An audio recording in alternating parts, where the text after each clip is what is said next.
Hello, everybody. Welcome to the very first episode of The Demons Within Us, a mental health Q&A. And I'm your host, Knock Knock Neo. And welcome. This is where I take mental health questions from Reddit and I answer them to the best of my ability. And the reason why I did do this, or I'm doing this, is I'm hoping that mental health will be a lot more accessible to people. Right now, I see it on a couple of forums, and a lot of people are talking about it, which is great. But I feel like outside of seeking counselors and self-help books, and maybe even just people who've just been there before, like I said, on Reddit is where I answer most of the questions. A lot of people go on there and they just ask regular people, "Have you been through this? I just need some help. I need a little bit of perspective. I need a little bit of clarity." And that's what I do. I offer them perspective, a little bit of clarity, in hopes that it'll put them on the right path to their mental health journey. Because we all deal with it differently, but we all feel the same way, more or less. It's just because we're just individuals with different experiences. One method may help one person, but may not help another person. So I'll get into more detail about who I am, and but first let's just get started. So, question: how do you move past the things you've done? I'm 20 years old, and I guess it's probably weird to have so much regret at my age. For the past 3 years, I've been trying to better myself in regards to my life in general. I started praying more, and I've really had a lot of self-reflection. And I've been having these terrible obsessive thoughts for those 3 years as well. I don't think I'll ever forgive myself for things I've done to myself or others. I've asked some to forgive me, but not all of them. I still have to get around to building up that courage. I'd say I'm different to how I used to be years back. I did things without caring about anyone or myself for that matter. Now I guess I just can't seem to move forward. If anyone has a word of advice or can relate, please message me or comment on this post or something. Okay, so first of all, this is a really good question. We all have problems with forgiving ourselves. We tell ourselves things like, I don't know if I could ever forgive myself and whatnot because of what I've done. And that's legit. You feel guilty. You don't know if you deserve a second chance. You don't think you deserve a second chance, and you have a hard time moving on. I get it. Believe me, I've been there. We've probably all been there, and this is why this is such a great question. And I think a reason why these videos are so helpful, because it's just something that everybody can relate to and understand and will go through in their own lives. I think everybody in this entire planet, past and future, will experience some sort of guilt that they can't move on from. Okay, so number one, kudos to this person for starting themselves on the path of, self-forgiveness. It says here that they've been trying to better themselves in regards to their life in general. They started praying and have a lot of self-reflection. Okay, so where to begin? Number one, forgiveness of self is the most important step in this whole thing of self forgiveness, because you can't move on and give yourself a second chance without doing the forgiveness part first. And what happens is, if you don't forgive yourself but you put in the work, you still get these flashbacks like this person is having. So, this particular person, kudos to you, like I said, for the self reflection part, because that part is really the hard part. So, despite all of your effort in praying and the self reflection and the realizing who you were and bettering yourself, unless you forgive yourself for what you've done, you won't be able to move forward. You even say here that you've been having these terrible obsessive thoughts for those past 3 years. That's your guilt trying to tell you that it needs to be healed, and it won't go away unless you do that. It'll always ruminate in your mind, and and if you don't forgive yourself, you will always have the feelings of not being good enough or not being worthy of a second chance, or you're experiencing feelings of self-doubt and uncertainty because you don't know if you're that person. who is, I don't know, I don't know if I can do it, I don't know if I don't know if I'm the right person. You're going to be having those feelings of shame and those feelings of guilt and remorse and regret and doubt for as long as you hold on to whatever it is that you did, right? So if you're holding on to this past regrettable deed and the feelings that are associated with it, you're going to continue to identify with these feelings. And as long as you identify with these feelings of guilt and shame and regret, you will always experience feelings of self-doubt and uncertainty as well. They just sort of go hand in hand. Now, with this person, they said they had a lot of self-reflection, which is great. It says here, I'd say I'm different to how I used to be years back. I did things without caring about anyone or myself for that matter, and you can't seem to move forward. You need to forgive yourself. That's pretty much it. You have to. You won't be able to move on without it. When you forgive yourself, you're not necessarily saying that what you did was okay. It's not that. It's basically allowing yourself to give. Let me rephrase that. When you forgive yourself, you are giving yourself the second chance to prove it, right? Because you've done the self-reflection. You realize how you used to be years back without care. You were realizing that you were uncaring of yourself and you were uncaring of other people. So when you forgive yourself, it takes away the feelings of shame and guilt and regret and all that stuff. And it gives you a platform to prove to yourself that you are a different person than when you used to be. You really have to trust me on this. Like it's when you because I've been through this. I've had a lot of guilt, been through a lot of things like I said. And when you forgive yourself, when those feelings of shame and guilt and regret finally lift, it does really give you a second chance. You give yourself a second chance. You say, you know what, self, I love me and I love me so much that I want to be better at being me. So I will now allow myself to give a second chance to I will allow my new self to give my old self a second chance to redeem itself. I know that's a lot of jargon, I know it's a lot of words, but that's pretty much the only way I can really articulate what self-forgiveness feels like when you lift those feelings of remorse and regret, right? And that's, yeah, it feels like a second chance. You feel like you're giving yourself a second chance to prove who you are, to prove to your old self that you're a new self, if that makes sense at all. Like I said, it's so hard. Trying to articulate feelings is so hard. But that's really what that is. So, most of you are probably wondering, how do you forgive yourself? That is a process in itself. So a lot of people seek different ways of forgiving themselves. But the best way it was for me was to ask myself why. The question why is probably the most powerful question I asked myself during my entire mental health journey. So, for example, so you ask yourself, okay, why did I do this to this person? Let's say you got violent on somebody and things went overboard, and so you ask yourself, why did I do that? Why did I beat up on this person? Or why did I bully this person? Why did I do that? Well, this person made me feel like crap.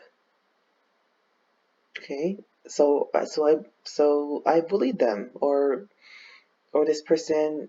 No, not even that. What would be a reason for a bully to be a bully? They're probably feeling insecure, self-hatred, so they pick on people. Okay, so you realize you were a bully.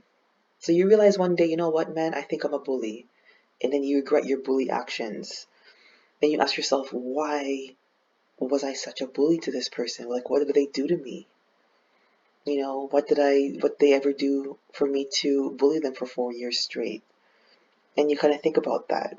and you come up with your answer. And let's say your answer is something like, um, after a lot of self-reflection, you realize bullying comes from, let's say,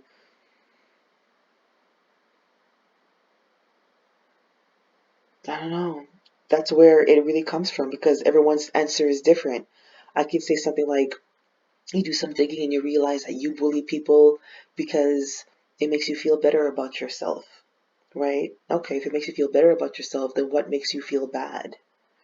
And then after a lot of self-reflection, you realize what makes you feel bad is when, people pushed you around. So to make yourself feel better, you push other people around. It sort of starts a cycle. You know what I mean? But that's sort of where I'm getting at. You need to ask yourself a lot of digging, and that's what essentially self-reflection is. You look at the things that you've done that you did wrong, and you ask yourself why you did it. And then when you realize why you did that, you ask yourself another, why did I do this? Because of this. Okay, then why did I do that? It's because of this. Okay, then why did I do this? And eventually, if you peel back all of the layers of your personality and you start to discover the root of why you did it, maybe you did it because you were jealous, or maybe because you yourself were bullied by your mom or your dad, or let's say somebody made you feel inferior and you realize your feelings of inferiority came from somewhere. So when you realize things, let's say your feelings came from feelings of inferiority, you realize, okay, well, what is it that made me feel inferior? And when you realize, something that made you feel inferior, let's say it's, you know, um, a traumatic childhood experience that you had that made you feel inferior that never really healed. When you start to peel back the layers of your personality, the awareness of where things come from gives you control of that thing. So once you realize that you feel inferior, that you have feelings of inferiority, you want to know where they came from. And knowing where they came from gives you a hold of it, right? It gives you an opportunity to change it. So eventually you'll probably tell yourself, oh man, I don't want to be this person anymore. I don't like feeling inferior anymore. How do I not feel inferior? And then you do things to not feel inferior. So that's where self-reflection comes from. Self-reflection comes from that, asking yourself why, peeling back the layers of your personality and revealing the root of where you come from. And that's where change begins to happen. You start praying, uh, you start believing in things bigger than yourself because you need help in changing who you are. You know, you didn't make who you are. You are a product of your parents and your environment. And those are forces that were greater than you, or maybe still are greater than you at some point. So you need to believe in your greater self, or you need to believe in something that's basically greater than you, that you can draw strength from to help you move forward, to help you, like I said, forgive yourself and prove to your new self that you are no longer that old self. I hope that. Oh, one more thing. Another thing is important when forgiveness of self is what happens if the people that you've wronged don't forgive you, right? So even this person here, I've asked some people to forgive me, but not all of them, and I still have to get around to building up that courage. That is hard to do. I've done that too. And what happens if the people don't forgive you? Because that might happen too. They'll say, you know what, forget you. I'm not forgiving you. Forget it. Go to hell. You know, what are you gonna do? You're gonna hold on to that guilt and regret for the rest of your life? I mean, I don't recommend it, and I don't personally think you deserve it. Especially if you've, believe that you've atoned for it, that you've put in the work to become a better self, and you're seeking the forgiveness so they can move on. So if your friends don't forgive you, or the people that you've done wrong, if they don't forgive you, that's why forgiveness of self is so important, because it allows you to move on. Even if they do forgive you, let's say they do forgive you, if you still don't forgive yourself, it's not going to work out the way you want to, despite all of the effort that you're putting into yourself to become a better person. Like I said, forgiveness of self is absolutely necessary, and you need to get at it. You need to do that by any means necessary. Some people will find meditation helpful. Some people, like this person, that believes that praying was really helpful. But you got to put in the work. You got to put in the self-reflection. You got to realize who you were at the time that sin was committed and why you did it. And when you realize why you did it, you can begin to change it and give yourself a platform to be a better person. I think that's all I have to say about that. I hope that helps you. If you have any questions about it, please feel free to contact me or comment, and I'll get back to you as soon as I can. Eventually, I know I'll come across this question, not this particular question, but I know I'll come across self-forgiveness again because, it just comes in so many contexts, and I'm sure I'll address more points later on. Okay, so next question. How do I help someone who doesn't want to be helped? That is a really, really, really good question as well.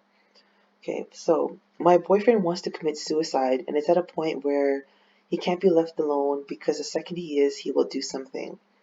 Any attempts to talk and rationalize things are not getting through to him. He simply shuts them down and says he wants to die. What would you want someone to do if you were in that state of mind? Okay, so if it's getting to the point where if you're afraid or if he can't be left alone that he'll do something, you gotta call the higher power. You gotta call medical services. You need parents to intervene. You might have to stage an intervention if their circumstances are really that dire that they can't be alone 24/7. The thing is, though,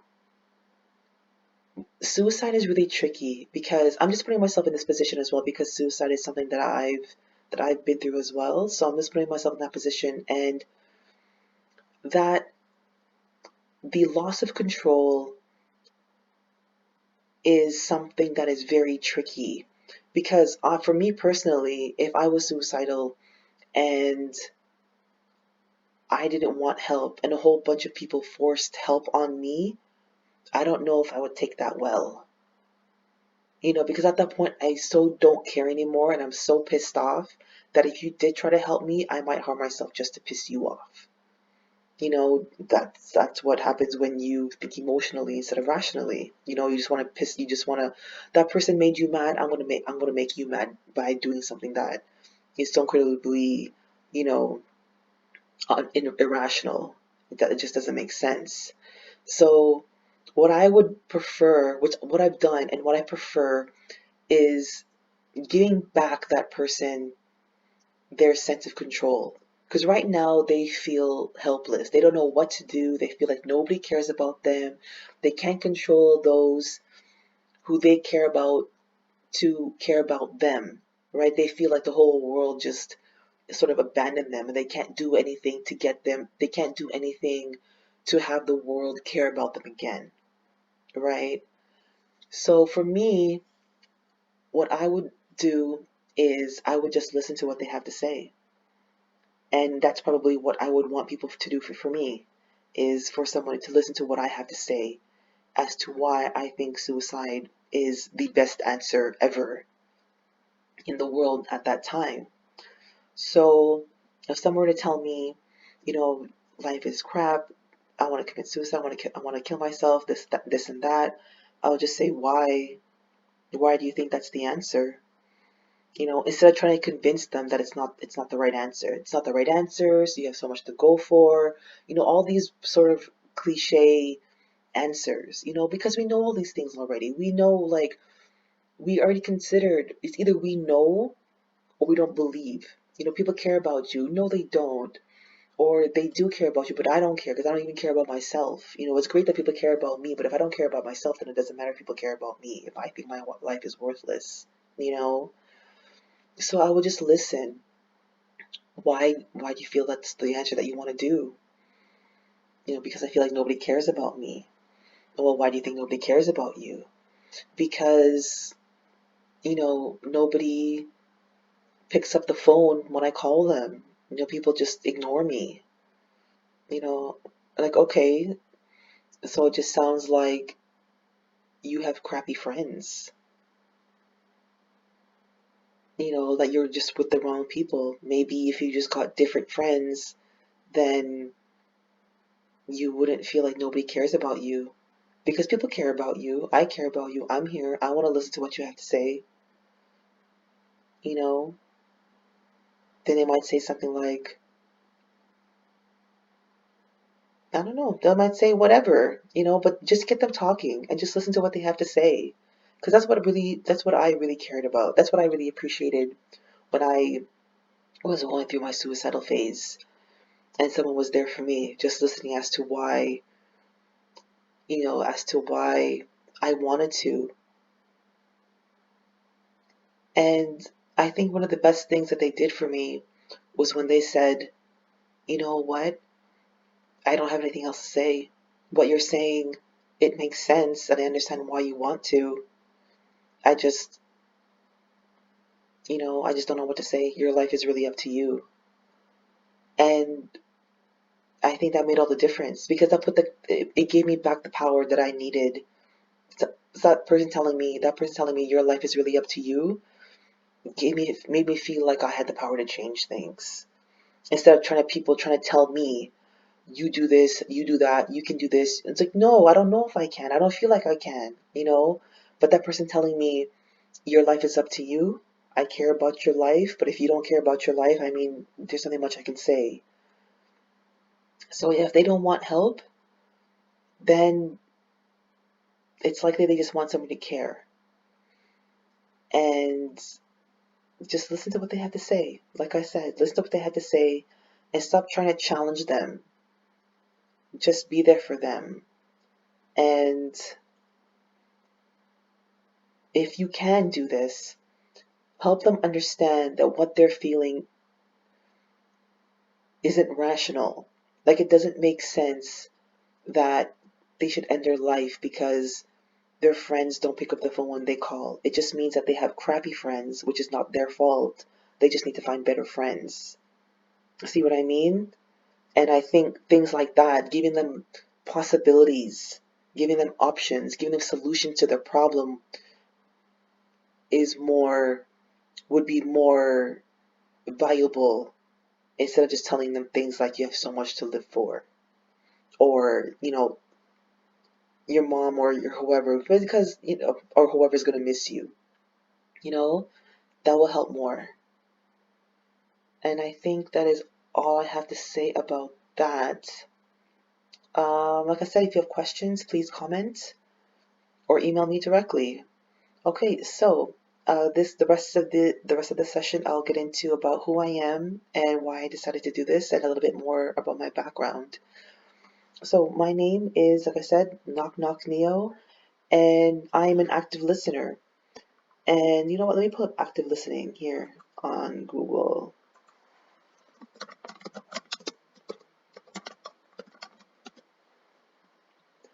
So active listening, according to Wikipedia, says is a technique of careful listening and observation of nonverbal cues, with feedback in the form of accurate paraphrasing that is used in counseling, training, and solving disputes or conflicts.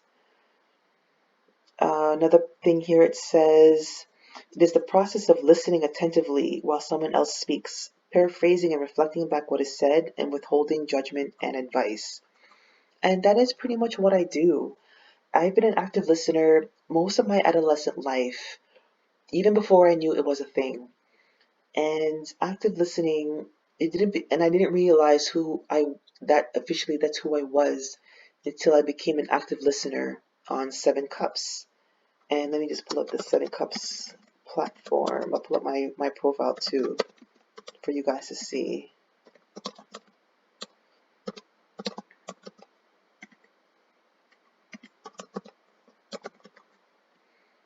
And for those of you listening, if you want to follow along, my Seven Cups platform link is sevencups.com/@ knock knock neo. Okay, here it is. You can see here, it's from the Seven Cups website. If those of you who are not familiar with Seven Cups, it is a really great mental health chat site. It's filled with paid professionals and volunteers who just want to help. It's available 24/7. It's free and anonymous to use. And you can see my profile here. It's an anonymous profile. And you just get to talk to people who just want to help. They may or may have not been in the same place as you. And they're just people who've just probably been through things, and just like I said, I always just say, just trying to help. So here's my profile. You can see here, you can see the number of people that I've helped, the people that I've spoken to.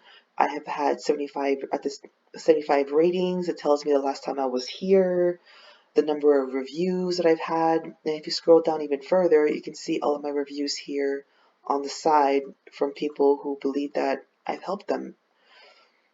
And I sort of I've been doing this type of thing, active listening, like I said, my whole life. People have always told me how comfortable they are talking to me. They always tell me it's so easy for me to talk to them, or it's so easy for them to talk to me, rather, because I don't judge. I just listen. I just ask questions. I try to understand where they're coming from, you know, and they feel at ease. And a lot of the times I seem to answer or ask the right question to give them a little bit more perspective as to what they're going through. And sometimes that's all they really need is just a little perspective to give them a little bit more clarity. And that really helps too, because when you're in your mind, all you're doing is tumbling around the same thoughts that you've had, the past day or month or week or years.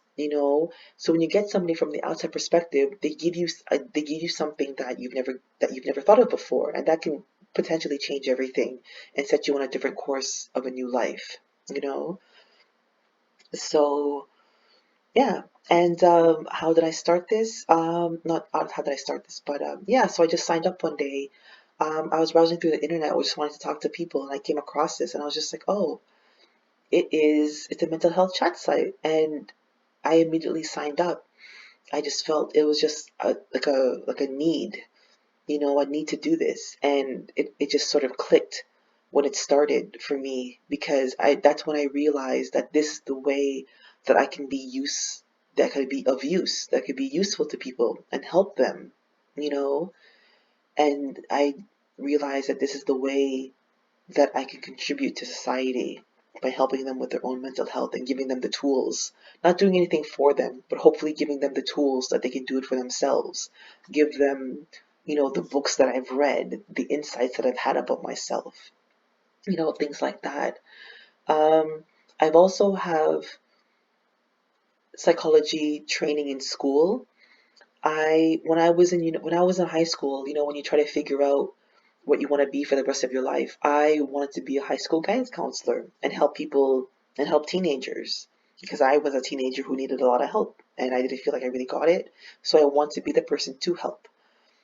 And going to university, I thought the path to becoming a guidance counselor was taking psychology, or at best I could become a psychotherapist, you know, and that didn't pan out. I didn't end up becoming a guidance counselor because it turns out you have to be a teacher to be a guidance counselor. So I ended up taking all of these psychology courses and realizing who I was, realizing my attachment style, realizing, the kind of family environment that I lived in, realizing, you know, the type of adolescence that I had and the impact that it gave me, realizing how I was raised influenced the way people treated me and stuff like that. So those invaluable insights really gave me a foundation of self-reflection. And I was just able to, I guess, take my experiences and sort of, apply them to other people. And it just sort of worked out that way. And I think that's all I have to say about that, about who I am and what I do. I'm just, like I said, I'm just somebody who's just trying to help. I just think that what I have to say is, you know, informational. It's helped me a lot, and I'm hoping that it'll help you as well. And for those of you who are struggling, because you have a loved one who needs help, I hope that you will come across these videos and it gives you the tools to help the people that you love. So take care, and I'll catch you in another episode.